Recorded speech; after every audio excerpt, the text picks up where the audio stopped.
नैमिषारण्य क्षेत्र में 88,000 ऋषियों को भी कथा पान करा रहे हैं।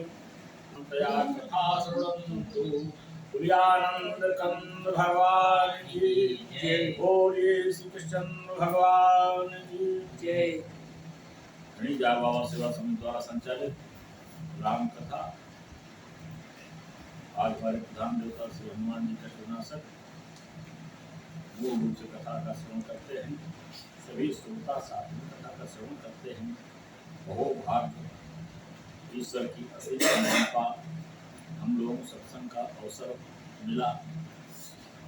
प्रसंग चल रहा था प्रताप भानु राजा का। प्रताप भानु राजा बहुत ही शक्तिशाली, प्रगुण विजयी, हर कला में दक्ष,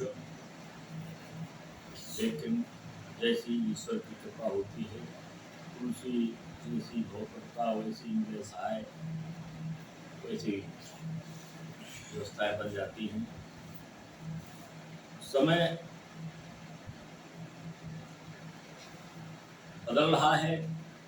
भानु प्रताप के जीवन में एक कपटी मुनि का समावेश हो गया है। आज कपटी मुनि मिल गया है और कपटी मुनि पहचान गया है प्रताप भानु राजा को। कपटी मुनि हारा हुआ राजा है, हार स्वीकार नहीं, जीत से भागाता है। घोड़े से उतर करके जीत से भागाता है।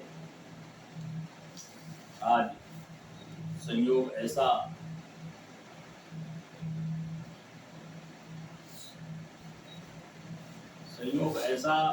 कि उसी कपटी मुनि राजा के पास भानु प्रताप राजा पहुंच जाते हैं। ओम प्यास से निकल एक सूकर का शिकार करने का पीछा करते करते सूकर ने भटका दिया है।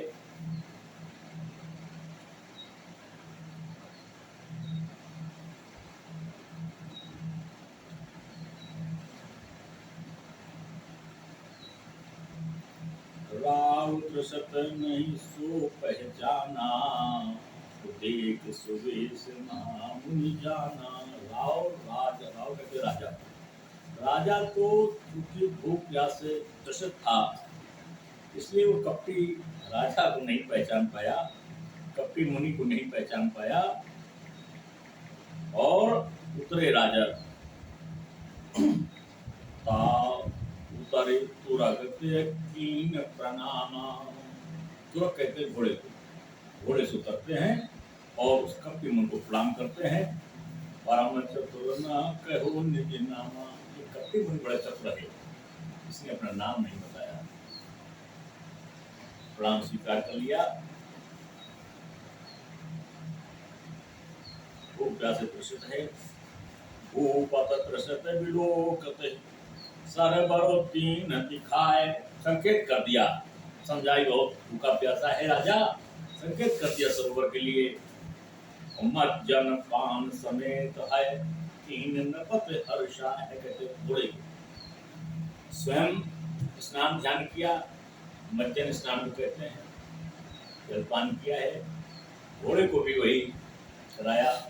दोनों भूख प्यासे जो थे आज तृप्त हो जाते हैं और बहुत ही प्रसन्न हो जाते हैं, प्रसन्न मुद्रा में आते हैं। गए श्रम सकल सुखी न पभयो, निज आश्रम तापस लय गयो। बहुत ही प्रसन्नता होती राजा को, जो भूख प्यास से विकल हो, विवल हो, परेशान हो, उसको अगर कुछ पानी भी मिल जाए, स्नान ध्यान करने के मिल जाए, स्नान करने से ही ये समझो नया एकदम स्फूर्ति आ जाती है शरीर में। आज राजा बड़ा प्रसन्न है, घोड़ा भी प्रसन्न है, थका मारा था। वो कपटी मुनि क्या किया, अपने आश्रम ले गया। दो तरीके से व्यक्ति विजय प्राप्त करता है, एक तो छल से, एक बल से। ये राजा हारा हुआ है, बल से विजय प्राप्त नहीं कर सकता। दूसरा जुनून होता है, तभी कोई अपने गंतव्य पर पहुंच पाता है। और कोई हार जाए, एक दुर्घटना समझ के उसे छोड़ दे, जो हुआ हो गया, वो कुछ नहीं कर सकता। ये जुनूनी राजा है, हारा हुआ जरूर है, कपटी वेश में है, इत्तेफाक, ऐसा उसका कोई सोच नहीं थी कि राजा मेरे पास आ जाएगा। आ गया है तो निकलने नहीं देना चाहता है, अपना बदला लेना चाहता है। तो अब बलवान है नहीं, हारा हुआ है, इसने क्या किया, एक ऐसा संयोग बनाया, मुनि का वेश है कि राजा को अपने चुंगल में फंसा रहा है, प्रेमजाल में फंसा रहा है, अपने प्रभुत्व में फंसा रहा है, मिलकर के इसका विनाश करना चाहता है। साम दाम दंड भेद चारों नीतियों का ज्ञाता है राजा, लेकिन आज वो ऐसे नेटवर्क के फंदे में फंस गया है। जो चीटर टाइप लोग होते हैं, बेईमान टाइप लोग होते हैं, बड़ी लुभावनी बातें करना जानते हैं, बहुत ही अच्छे ढंग से फंसा लेते हैं। एक संभ्रांत सच्चा व्यक्ति न किसी को फंसा पाता है, न उसके पास लुभावनी बातें होती, लेकिन ऐसे लोग फंसा लेते हैं। आज राजा उसको चुंगल में फंस जाता है। आश्रम ले आया है वो कपटी मुनि, आसन दीन है आस्त रवि जानी, कहा सूर्य अस्त हो रहे, रवि अस्त जानी, सूर्य अस्त हो रहे हैं। आसन दे दिया राजन को बैठने के लिए। उन्हें तापस बोलियो, मृदुवान, बड़ा ही मीठा बोलता है। अंदर से तो ऐसा भीषण क्रोधित है, जैसे आवा लगता है, कुम्हार आवा लगाता है और सब पूरी तरीके धड़कता है, जिससे क्या होगा, सारे उसके बर्तन पक जाते हैं। ऐसा अंदर से ये कपटी मुनि धड़क रहा है, लेकिन ऊपर से बड़ी मृदु भाषा का प्रयोग कर रहा है। आसन दीन है आस्तर रवि जानी, पुण्य तापस बोलियो मृदु बानी, बहुत ही मधुर शब्द बोलता है। क्या को तुम्हें कस, भैया पार्वती बड़ी ध्यान से सुन रही, भगवान शंकर की कथा। कहते हैं ये जान नहीं पाए कपटी है, और आप साक्षात बैठे हैं, आप कपट करवा रहे हैं। भगवान शंकर का मेरा कोई दोष नहीं, कोई कुछ नहीं कर सकता है। जिसने जैसा कर्म किया है उसके कर्मानुसार उसको समझता है। ध्यान से सुनो, कथा बहुत सुंदर है। भैया पार्वती ने कहा, बहुत ही ध्यान से सुन रही हूँ। तभी विचार आया कि एक हारा हुआ राजा कपटी मुनि के वेश में बैठ जाता है, और भगवान क्या करता, सज्जन को कष्ट मिल रहा है, दुर्जन कष्ट दे रहा है, भगवान क्या करते हैं। भगवान शंकर ने समझाया कि कथा सुनो, कथा में सारे उत्तर मिलेंगे। और यह पार्वती याद आया, कुतर्क से कोई फायदा नहीं। भगवान शंकर ने पहले भी रोका था, भगवान राम को परीक्षा लेने के लिए, मैं नहीं मानी, इस कारण मुझे शरीर छोड़ना पड़ा। आज मैं पुनः अगर जिद करती हूँ, फिर कोई न कोई अनहोनी हो सकती है। इसलिए भगवान की कथा सुनने में मुझे पार्वती ने मन लगाया और सुना बड़े ध्यान से। कपटी मुनि कहता है राजा से, जबकि जानता है, कहता है, ओ तुम कस बन फिरो अकेले, सुंदर जुआ जीव पर हेले। बड़े ही सुंदर स्वरूप है, बढ़िया रसपुष्ट हो, निरोगी हो, अकेले कैसे घूम रहे हो जंगल में, ऐसा क्या हो गया। चक्रवर्ती के लक्षण पूरे, देखत दया लागे अति मोरे। चक्रवर्ती राजा के लक्षण दिखाई दे रहे हैं, तुम तो चक्रवर्ती राजा हो, ऐसे लक्षण दिख रहे हैं। ज्योतिष बताने लगा, ज्योत फंसाने के लिए, जानता सब है, ये नहीं कहा तो चक्रवर्ती राजा धर्म को घुमा के समझा रहा है कि चक्रवर्ती राजा के लक्षण तुम्हारे में लग रहे हैं। और देखत दया लागे अति मोरे, हमको बड़ी ही दया आ रही है। राजा चक्रवर्ती जैसा स्वरूप, लक्षण, आज ऐसी विलक्षण प्रतिभा जंगल में मारी मारी घूम रही है अकेले। कौन हो? नाम प्रताप भान अवनीशा। राजा ने भी अपने सर के पीछे अपने नाम को छिपाया है। राजा ने भी सीधे अपना नाम प्रताप नहीं बताया,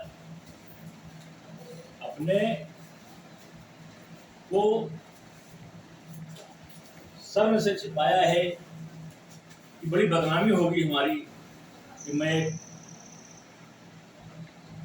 सूकर के चक्कर में यहाँ तक चला आया, उसका मैं शिकार नहीं कर पाया, बड़ी बदनामी होगी और भूख प्यास से त्रिषित हो गया। तो राजा ने भी अपने नाम को छिपाया है, कहा नाम प्रताप भान अवनीशा आसु सचो में सुनहु मुनीशा। कहा कि प्रताप भान राजा का नाम आपने सुना होगा, उनके टक्कर का कोई राजा है ही नहीं और मैं उनका सचो। प्रताप भान राजा ने अपना सही परिचय न दे करके कह दिया मैं राजा का सचो हूं। नाम प्रतापो भान अवनीशा तासु सचो में सुनहु मुनीशा। फिरत अहे रे पर वह भुलाई और बड़े अभाग देखूं पद आई। मैं रास्ता भूल गया, लेकिन बड़ा भाग है हमारा अच्छा, आप जैसे मुनि के दर्शन हो गए। हो सकता है इन्हीं कारणों से मैं रास्ता भूला, भगवान की ऐसी कृपा हो है हमारे ऊपर जिस कारण मैं रास्ता भूल गया हूँ।